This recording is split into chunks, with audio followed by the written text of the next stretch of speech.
I want to take a few minutes and just talk through the syllabus for speaking as ministry, assuming that there may well be some inclement weather here in the first week of classes, causing us to perhaps miss part or all of the week.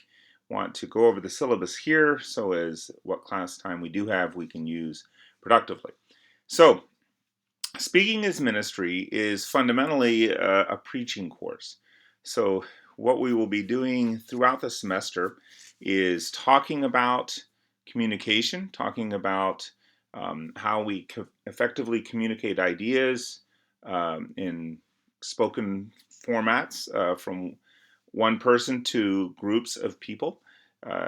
In ways in which that is similar and dissimilar to other forms of communication, various ideas and theories related to that, um, some basic kind of nuts and bolts of delivery, of cadence, volume, eye contact, um, showing emotion, not showing emotion, strengths and weaknesses to reading a manuscript versus memorizing one versus extemporaneous preaching and that kind of thing.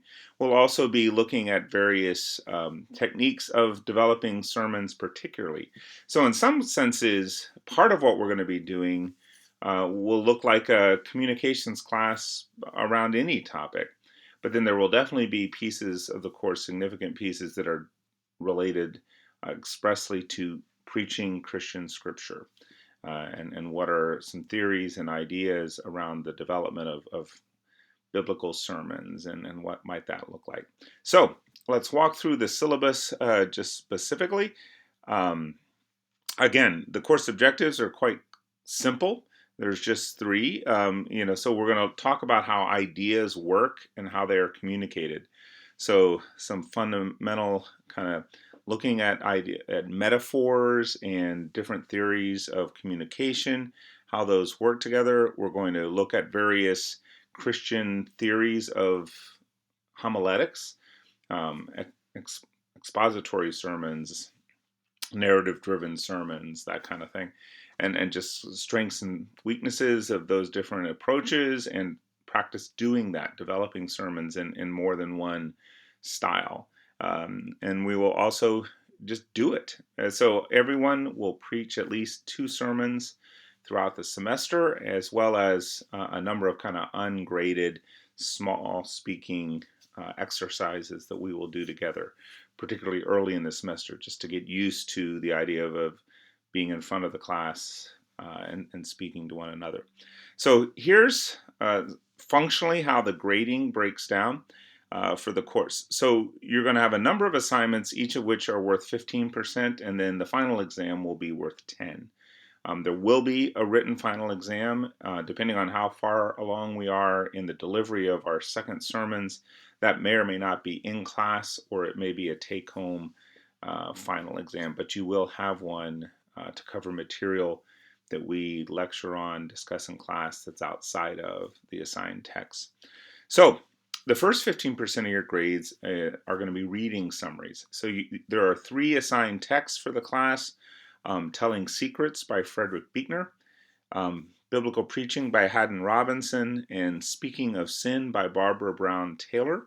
Buechner and Taylor are kind of very famous American preachers, both now pretty elderly, but throughout the 20th century, second half of the 20th century, kind of very famous kind of mainline Protestant preachers. Haddon Robinson is more of kind of the squarely evangelical tradition, and that biblical preaching text is often used as kind of a fundamental text on what's called expository preaching, or a certain way of developing a sermon text from a biblical text. And so you'll be using those 3 books. You will have weekly reading assigned for each book, kind of just methodically working your way through those 3 texts.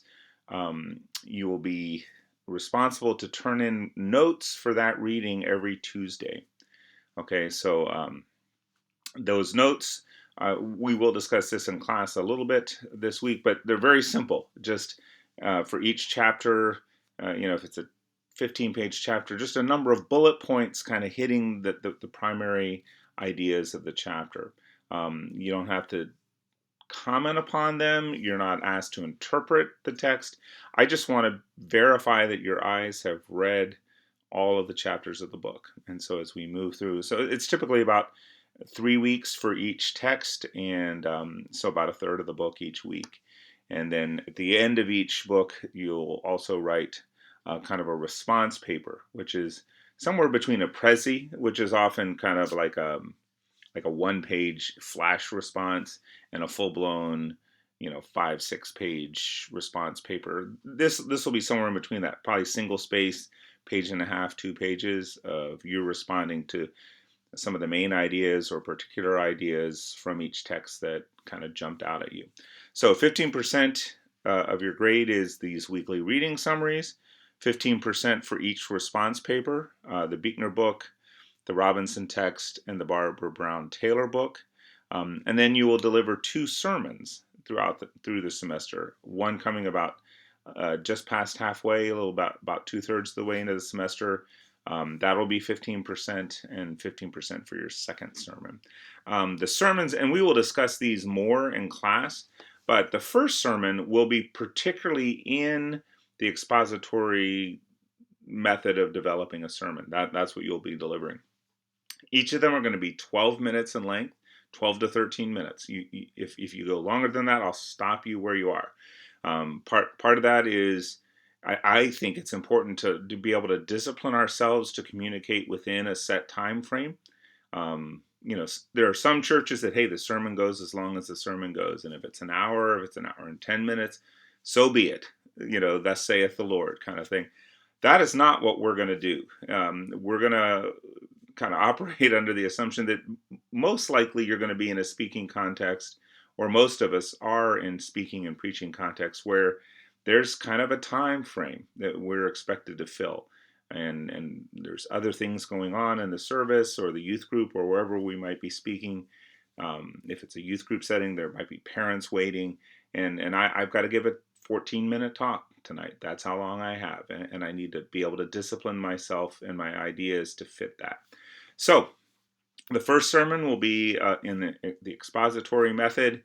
And we'll have spent quite a bit of time kind of working with the Robinson text and talking about that, and you'll have practice doing that.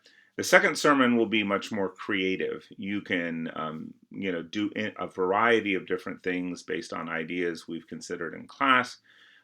It can be a bit more artistic, and again, we'll flesh out and that'll be the last sermon, and that'll be in the last 2 or 3 weeks of the semester.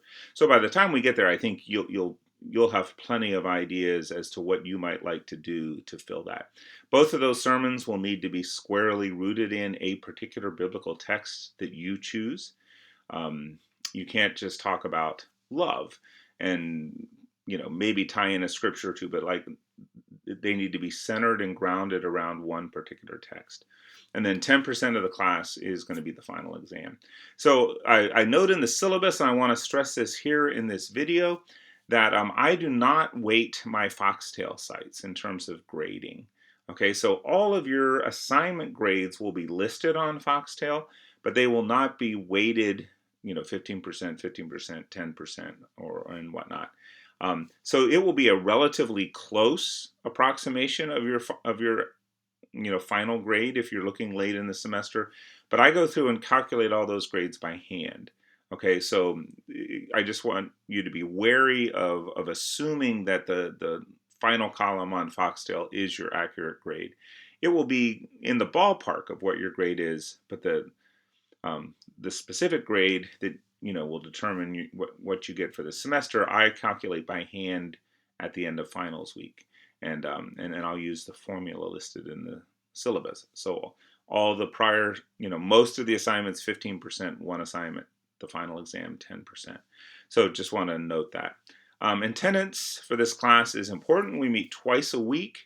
Because of that, I'll give you 2 absences that are kind of yours. Like people get sick, people have responsibilities that come up, and you don't need to email me that you have a cold or a flu. If you're out sick, that's fine. You've got those 2 absences, they're no problem.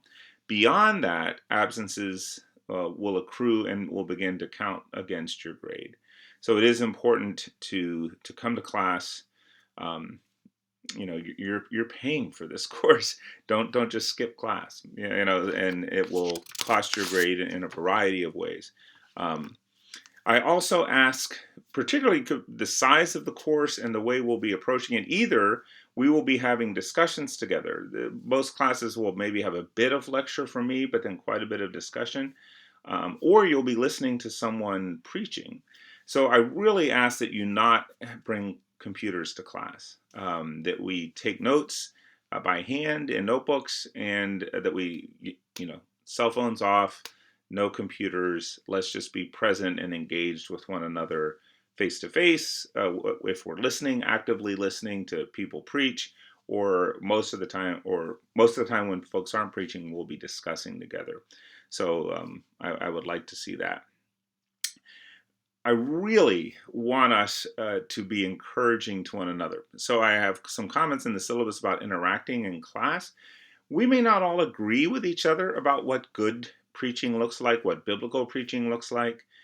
We may not agree with who should be preaching context, but we are going to respect each other this semester. So a huge part of what I'm asking for you is to feel free to offer differing opinions from what I say, from what various texts that we read say, from what your peers in class might say, but always to do that with respect, to interact with the authors that you read with respect, to respond to me with respect, and particularly to respond to one another and how you talk to one another.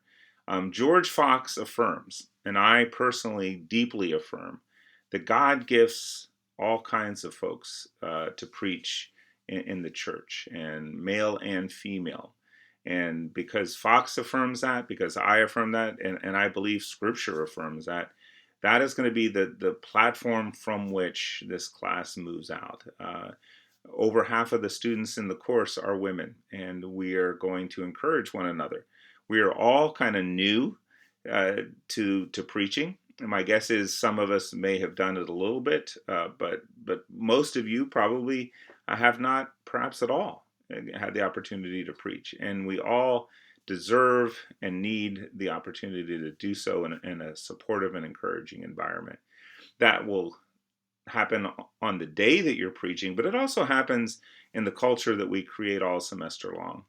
So we're going to be affirming of one another and encouraging that God can use and speak through all of us. And we're going to be preparing to do that in the future through this class. But I really believe God's going to speak through folks during the semester in the sermons that you develop and give to one another, men and women. And so I just want to be clear of where I'm coming from with that and what my expectations are in relation to that. This is not a class where we will be debating the theology of who can and can't preach in the church. That's for other settings. In this setting, it's a settled topic. George Fox affirms women in leadership, and this class does. And so that's how we're going to move forward. In terms of other things related to the class, some of you may have accommodation needs of various kinds, but particularly related to accessing texts. And if that's the case, please feel free to communicate with me. I really, really want everyone to thrive in this course. And if you have any kind of accommodation need through the Disability Service Office or otherwise, make that known to me, and we will work on that and move forward on that. One of the things I want to stress with this, and this is a bit of a change for me, if it's for, some of you have had me for other perhaps youth ministry classes or whatnot. My colleagues and I have been talking about how do we best prepare folks for thriving in ministry as you leave Fox and move into the world of church or parachurch or other kind of ministry settings. And one of those is the development of professional skills. Okay, one keen professional skill is being prepared and ready to do work when it's needed. If you are preaching on a Sunday, You don't get to call in, half an hour before service and say, "Gosh, it was really a rough night. I'm not really prepared. Can I bump this back a week?" When it's time to preach, it's time to preach. When it's time to perform most tasks in ministry, they're not all that responsive to our particular desires when we would like to do it. So this is a long lead up to me saying, basically, I have over the years been pretty lenient with late work. There's always a point reduction for late work in previous classes I've taught, but um, but not that huge. And because of that, I think a lot of students have taken advantage of that, and often will turn something in a week late or 2 weeks late. Um, I'm going to be stricter with that in this course. This is an upper division course preparing folks for ministry. I know not all of you intend to work in church context or ministry context, but this is a 400 level Christian ministries course. And so I will accept late work, but the point deductions are going to be much larger than in any previous class I've done with youth ministry stuff. So if you turn in your reading assignments 24 hours late, it's a grade deduction. Beyond 2 days late, it's a 15-point reduction, and past that, the highest grade you could get would be a 60. And so I just want both Sarita, Anderson, Sangu, and I, all four of us, have kind of decided together that we really want to help and encourage the development of professional adult skills that will help people succeed in ministry. And we think one of those is helping you um, be able to do work on time and be on top of that. And so there's a little kind of tough love in some respects with that. So that's how we'll move forward with late work for the semester. So please stay on top from the beginning with the reading summaries. We'll be starting with the Buechner book first out of the gate and then moving on from there. We will see you Tuesday morning and look forward to answering any questions you might have. This video, I'm going to email it to you, but it will also be posted on Foxtail for you. Thank you.